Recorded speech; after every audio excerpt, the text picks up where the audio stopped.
ইনিংসের শেষ ওভারে বল করছেন সময়ের অন্যতম সেরা bowler Aussie pacer Mitchell Starc, আর তার 6 বলে 4 ছক্কা এবং 1 চার মেরে সবাইকে অবাক করে দেন টি-20তে বর্তমানে নাম্বার 1-এ থাকা ইংলিশ অলরাউন্ডার লিয়াম লিভিংস্টোন। কেন তিনি বর্তমানে ক্রিকেটের সবথেকে জনপ্রিয় ফরম্যাটের সেরা অলরাউন্ডার সেটিরই প্রমাণ দিলেন ওয়ানডে ফরম্যাটে এসে।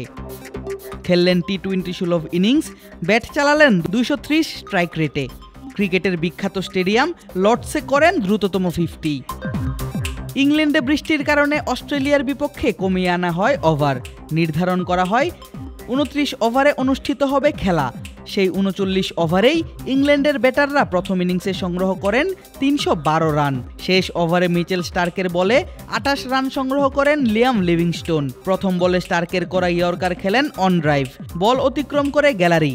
পরের বল ডট খেলে তৃতীয়, চতুর্থ এবং পঞ্চম বলেও হাঁকান ছক্কা। শেষ বলে 4 হাঁকিয়ে শেষ করেন ইনিংস।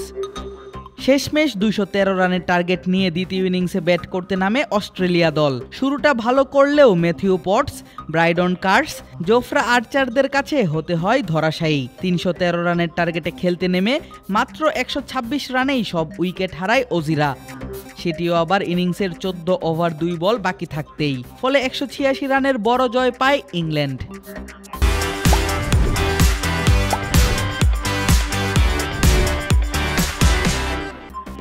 ইংল্যান্ডে অনুষ্ঠিত হচ্ছে ইংল্যান্ড এবং অস্ট্রেলিয়ার মধ্যকার 5 ম্যাচের ওডিআই সিরিজ।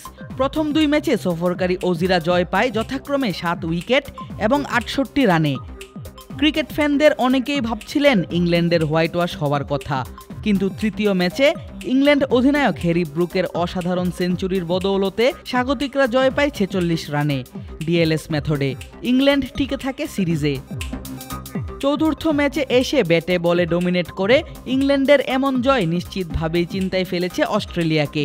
পাশাপাশি জমে উঠেছে 5 ম্যাচের এই সিরিজ। 4 ম্যাচের 2টিতে জিতে 2 দলের অবস্থাই বর্তমানে সমান। পঞ্চম খেলা যেই দল জিতবে তাদের হাতেই উঠবে সিরিজ জয়ের ট্রফি।